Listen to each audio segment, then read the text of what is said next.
సరే తనకు సంబంధించినటువంటి క్యాండిడేట్ను న్యాయం చేస్తాం, లేదంటే ఇద్దరి మధ్యలో సెటిల్మెంట్, నాయకుడు మాట్లాడతాడా, లేకపోతే నాకు ఇంత ఇస్తావా, నేను నీకు న్యాయం చేస్తా, భూముల కాడ కావచ్చు, లేకపోతే ఆలుమూల పంచాయతీలు కావచ్చు, అంటే అక్కడక్కడ మేము వింటుంటాం. అంటే అటువంటి స్థితిలో ఏమన్నా చేశారంటారా, లేకపోతే జెన్యున్గా చేశారంటారా?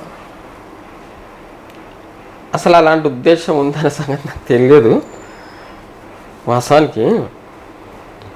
అప్పుడు ఆ ఊర్లో ఉన్న ఒక సర్పంచ్గా ఉన్నోని మూడ్ ఆఫ్ స్టైల్ ఎట్లుంటుందంటే, ఈ పంచాయతీ జరిపితే ఆ రోజు ఏదో చేయించినంత సంతోషం అయితే అందరికి గుర్తుంటే నేను అనను.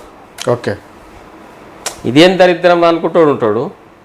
అంతా చేసి సాటిస్ఫై చేసి వచ్చిన తర్వాత అందరి చేత చేయగలిపి అందరు సంతోషం ఇంట్లోకి వెళ్ళిపోతారు చూడు, అప్పుడు వీడు ఒక సక్సెస్ అనేది విన్కి ఒక రకమైన ఎంజాయ్మెంట్. అంటే వాళ్ళు పంచాయతీలో వాళ్ళు ఎంజాయ్, వాళ్ళ ఇంటికి వాళ్ళు పోతుంటే నేను విజయం సాధించినట్టుగా మీరు ఫీల్ అయ్యారు. అంటే ఆ రెండు కుటుంబాల కొట్లాడుకున్న ఇరు వర్గాలు ఏకమై సంతోషపడుకుని వాళ్ళ ఇళ్ళకి పోతుంటే, ఒక గ్రామంలో ఒక చిన్న వివాదం కూడా కొన్నేళ్ళకు అదొక పెద్ద చెట్టుగా మారే ప్రమాదం ఉంటుంది. అది ఎప్పటికప్పుడు మనం చేనులోపట ఎలా తీసేస్తామో పిచ్చి మొక్కలు కానీ, ఎప్పటికప్పుడు ఒక సమస్య రాని గ్రామం అంటూ ఉండదు. వచ్చిన సమస్యను ఎప్పటికప్పుడు సార్ట్అవుట్ చేసుకుంటాం, లేకపోతే అది ఏమైతే ఫైల్ పెండింగ్ అయినట్టే.